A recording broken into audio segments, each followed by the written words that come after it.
Well, hello there, fuzzified fungus floofs. Lurks here, and why the heck do people hate furries?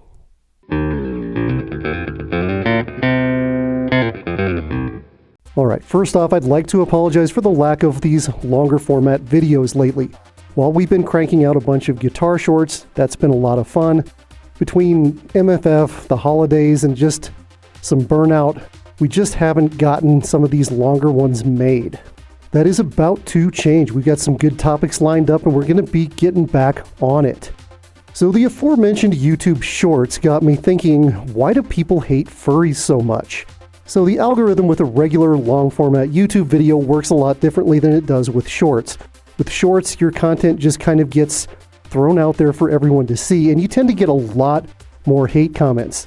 The last one we did with Riv playing Beat It got so many hate comments that we had to actually turn the comments off, and that actually hurts the video when you turn the comments off.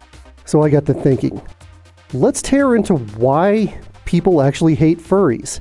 I mean, it doesn't make a whole lot of sense, does it? It's just cartoon artwork and people wearing costumes. Why is that something to be hated? Well, there are a lot of reasons, and there are a lot of different groups that hate us for different reasons. So let's talk about that. First of all, why do people hate furries? Why us? Why not other fandoms? I mean, nobody hates Trekkies. The worst thing anybody's going to say about Star Trek fans is they're nerds or something. That's not that bad. But we tend to get another level of hate above and beyond really any other fandom type group. So why is that? Is there a long history in the fandom of cringy, hate-worthy type stuff? Well, actually there is some. Early on in the fandom's developing years, there were actually some kind of nasty people creeping around the fandom. You know, like people that were into kids and things like that. The thing is, those people are mostly gone. We got rid of them. If furries are good at anything, it's recognizing, calling out, and ostracizing really nasty people. We'll call them P's and Z's, people who are into like kids and animals and things like that. We don't tolerate that. So that's not really a reason why people in 2023 would hate us. Furry haters, 2023, 2024 now, aren't even aware of that part of the history of the fandom. We as furries may be aware of it, and we may be proud that we actually got rid of these people. But that's not why we're hated right now. This is a more modern phenomenon than that. Honestly, the P word is not really one that I see flung around a whole lot among furry haters.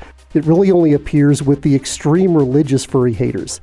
I'm not talking about people who believe and attend a religious service once a week or whatever. I'm talking about people whose whole lives revolve around their membership in a very specific religious group.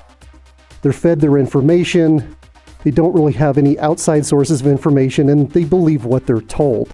In my experience, they're the ones that tend to fling the P word around. I don't know why. I guess it's just an echo chamber. Very small groups, then that's what they've heard and that's what they choose to believe. That group of furry haters is kind of their own thing. I don't really understand why anthropomorphic artwork and costumes would be seen as an affront to someone's religion.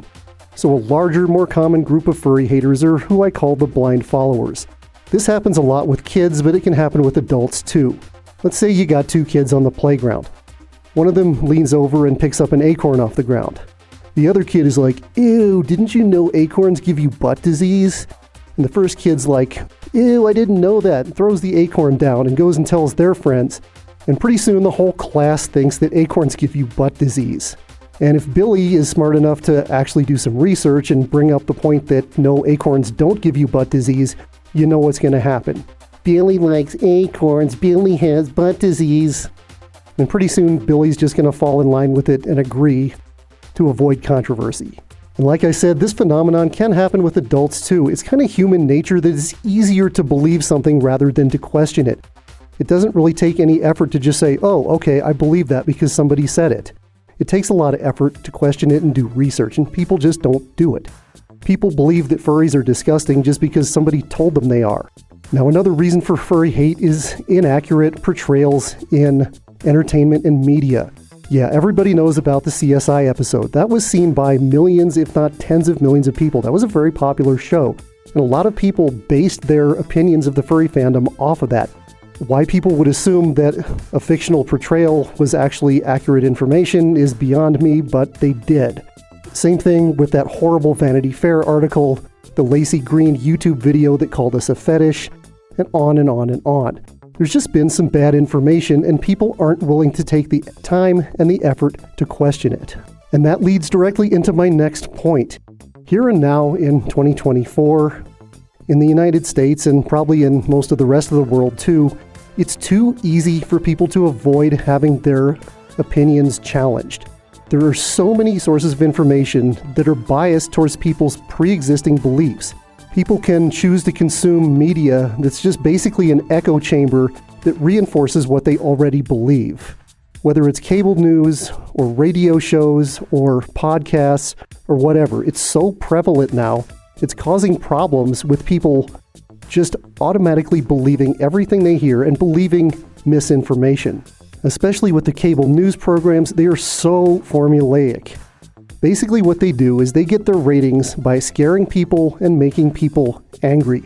And they do that by telling you that your way of life is being threatened by this group of people who are bad, by this group of people who are bad. They want to get you angry, and they want to get you scared, and they want to get you watching their advertisers and making them money. Biased media sources like this are the reason that the whole litter boxes in schools things got spread. Now, I did a video on that a while back if you want to watch it. It's complete nonsense. The whole thing is based on a joke email that somebody sent to a school parents group, and it got out there on these biased media sources. People became outraged, politicians became involved, and now to this day, people still believe that schools are putting litter boxes in there for kids that identify as cats. If people would just stop automatically trusting these sources of misinformation and spend 10 seconds to do a Google search, well, a lot of hatred toward furries and a lot of other groups could be prevented. The next reason people may hate furries is just a general lack of understanding. It seems pretty obvious to me looking at the furry fandom what it is. It's a cartoon animal fandom, but people don't seem to understand that. If you look at Star Trek, everybody knows what Star Trek is. Everybody knows what a Trekkie is. They don't seem to question it. They're not like, oh, maybe that's something disgusting. All right, now getting towards some of the more obvious ones.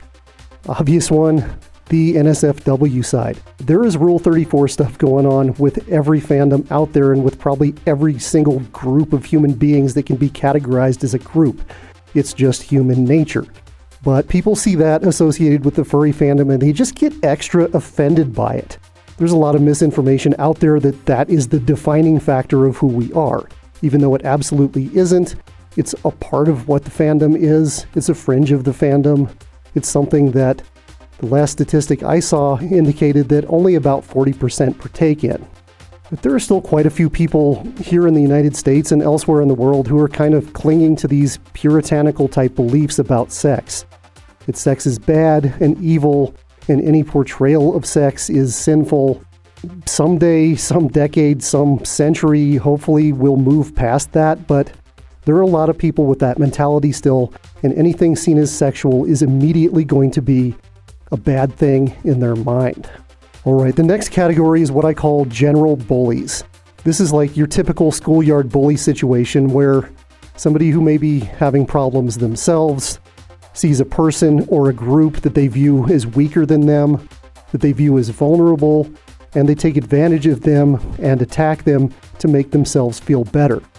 This happens with the furry fandom, not just with kids, but with adults too. But a lot of them are kids. A lot of the ones leaving the furry hate comments on YouTube and TikTok and places like that are kids. And the funny thing is, a lot of them are actually kind of trying to repress the fact that they're truly interested in the furry fandom, and they will later end up becoming furries and joining the fandom. And the last reason people hate furries is LGBT phobia. Yeah, we're a majority LGBT plus community. People know this. And there are a lot of people out there still, unfortunately, who are homophobic, who are transphobic.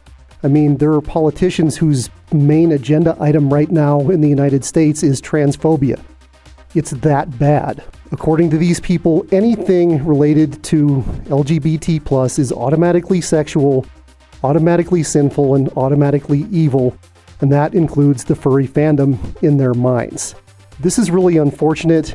Again, it's something that hopefully will change over time. It seems to be slowly moving in the right direction, but not nearly as fast as it should be.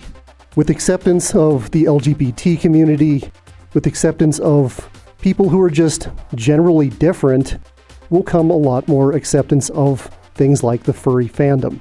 We're just unfortunately not there yet. Are there any other groups of people or reasons why people hate furries that you can think of? Let me know down in the comments. Unless you're a furry hater who made it all the way this far in the video, which would make me guess you're probably actually interested in the fandom. Thank you as always to our super amazing patrons. You help keep this channel going and growing, and for that we are eternally grateful. Thanks for stopping by. We'll be back next week with more Fuzzalicious content. Until then, you stay safe and you stay fuzzy. Thank you.